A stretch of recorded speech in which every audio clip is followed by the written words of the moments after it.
Assalamualaikum warahmatullahi wabarakatuh. Kembali lagi bersama Al-Faqih di pelajaran SKI untuk kelas 7. Oke, ini sebenarnya lumayan capek ini. Sehari langsung rekaman 3 atau 4 video ini. Jadi kalau suaranya aneh, berarti itu udah capek. Ini juga udah capek banget ini. Oke, lanjut.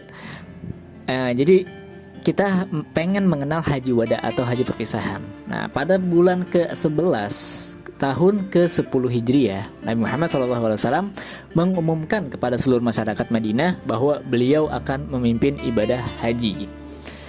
Pada tanggal 25 Zulqa'dah atau 23 Februari 632 Masehi, Rasulullah SAW meninggalkan Madinah.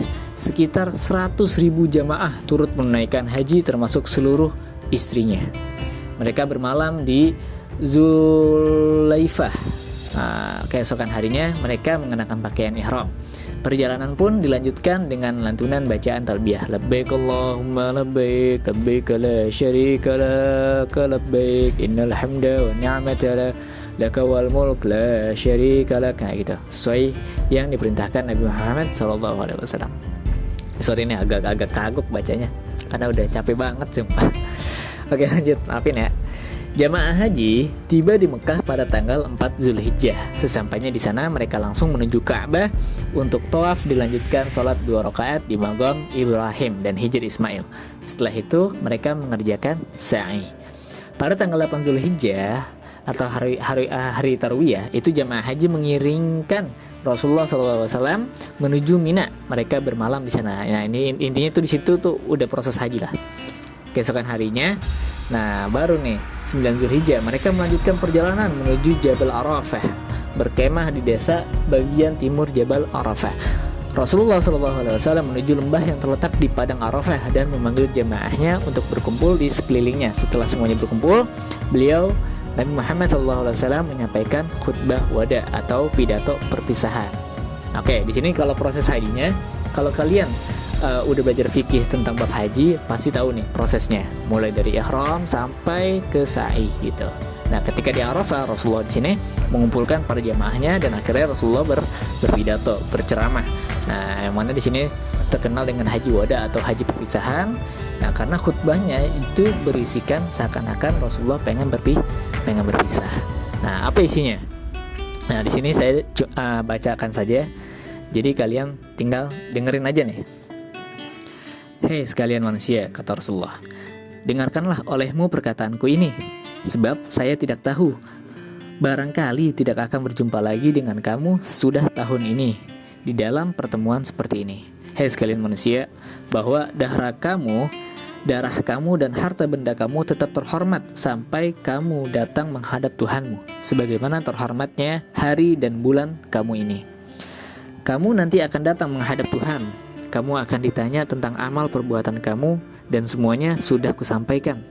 Barang siapa yang menyimpan sesuatu amanah, hendaklah ia sampaikan amanah itu kepada empunya, bahwa semua riba sudah dihapuskan bagi kamu pokok dari harta kekayaanmu. Jangan kamu berbuat aniaya dan jangan kamu mau dianiaya. Allah Subhanahu wa Ta'ala telah memutuskan bahwa riba itu tidak ada lagi, bahwa riba yang pertama-tama dihapuskan ialah riba Abbas bin Abdul Muthalib. Semua tuntutan darah di zaman jahiliyah sudah dihapuskan juga, dan tuntutan darah yang pertama-tama dihapuskan ialah darah Ibnu Rabi'ah bin Haris bin Abdul Muthalib. Adapun kemudian, hai sekalian manusia, bahwa setan telah putus asa untuk dipuja di atas permukaan bumi ini. Tetapi jika ia ditaati dalam perkara selain daripada itu, ia sesungguhnya merasa puas, yaitu jika kamu taati ia dalam beberapa hal yang kamu pandang kecil. Maka oleh karena itu, hati-hatilah kamu atas agamamu. Hai sekalian manusia, bahwa nasiah itu menambah kekufuran. Itulah yang menjadikan sesatnya orang-orang kafir, karena setahun mereka halalkan dan setahun mereka haramkan. Dengan begitu mereka langgar beberapa hukum yang diharamkan Allah. Mereka halalkan apa yang diharamkan Allah dan mereka mengharamkan apa yang dihalalkan oleh Allah Subhanahu wa Ta'ala. Zaman itu benar-benar seperti keadaannya sejak harinya Allah menjadikan langit dan bumi, bahwa bilangan bulan pada sisi Allah 12. 4 daripadanya bulan haram, 3 berturut-turut. dan 1 Rajab menyendiri antara Jumadil Akhir dan Sya'ban. Adapun kemudian, hai sekalian manusia, kamu ada haknya atas istri kamu dan mereka ada pula haknya atas kamu. Hak kamu atas mereka ialah melarang mereka membiarkan orang lain menginjak hamparan kamu dan melarang mereka melakukan perbuatan keji. Jika mereka berbuat begitu, kamu diizinkan meninggalkan mereka dan memukul mereka, asal jangan melukai. Jika mereka bertobat dan menghentikan pelajaran yang salah itu, mereka berhak lagi mendapat belanja dan pakaian dari kamu dengan baik. Jagalah istrimu itu dengan baik. Mereka telah menggantungkan nasibnya kepada kamu karena mereka itu tidak berdaya. Kamu ambil mereka itu sebagai amanah dari Allah, dan kamu halalkan kehormatan mereka dengan nama dan kalimah Allah. Pikirkanlah oleh kamu sekalian perkataanku ini. Sekarang sudah saya sampaikan. Saya telah meninggalkan kepada kamu suatu pusaka, dan kamu tidak akan sesat selama-lamanya selagi kamu masih berpegang dengan pusaka itu, yaitu kitab Allah dan sunnah Rasulnya. Hai sekalian manusia, dengarkan perkataanku ini dan pikirkan baik-baik. Ketahuilah bahwa tiap-tiap orang muslim adalah saudara bagi orang muslim lainnya. Semua mereka bersaudara. Tiap-tiap orang tidak diizinkan mengambil sesuatu kepunyaan saudaranya, kecuali kalau telah diberikannya dengan kemurahan hatinya sendiri. Maka janganlah kamu aniaya diri kamu sendiri. Setelah itu semua, Nabi Muhammad SAW kemudian bertanya kepada seluruh jamaah, sudahkah aku menyampaikan amanah Allah, kewajibanku kepada kamu sekalian? Jamaah yang ada di hadapannya segera menjawab, ya, memang demikian adanya. Nabi Muhammad SAW kemudian menengadahkan ke langit sambil mengucapkan, ya Allah, engkau menjadi saksiku. Setelah asar, Nabi SAW berangkat ke Syakhrah, dan pada waktu itulah Nabi Muhammad SAW memunyakan firman Tuhan kepada kaum muslimin, yaitu firman terakhir Quran Surat Al-Ma'idah ayat 3, Al-yawma akmaltu lakum dinakum wa atmamtu alaikum ni'mati wa raditu lakumul Islam madina. Yang artinya, pada hari ini telah kusempurnakan untuk kamu agamamu, dan telah kucukupkan kepadamu nikmatku, dan telah kuridhoi Islam itu jadi agamamu bagimu.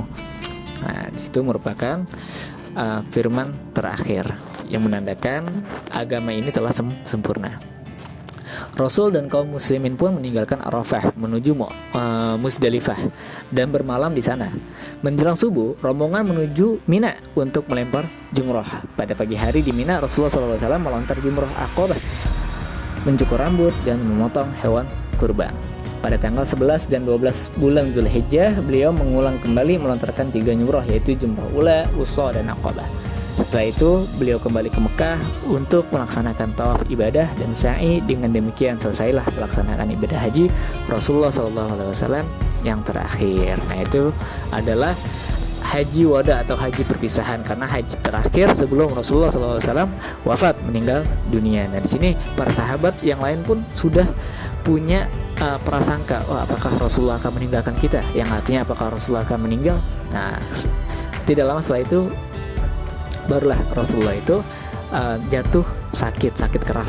Saking sakit parahnya itu, Rasulullah udah nggak bisa ngimamin sholat 5 waktu lagi. Yang mana di situ Rasulullah akhirnya memerintahkan salah seorang sahabatnya yang paling dekat dengan beliau, yaitu bernama Khalifah Abu Bakar As-Siddiq, untuk menjadi imam sholat. Nah, di sini ketika menjelang wafatnya Rasulullah itu para sahabat sedih gitu. Yang mana nanti akan kita bahas di pertemuan yang berbeda di pertemuan selanjutnya, jadi bukan lewat video.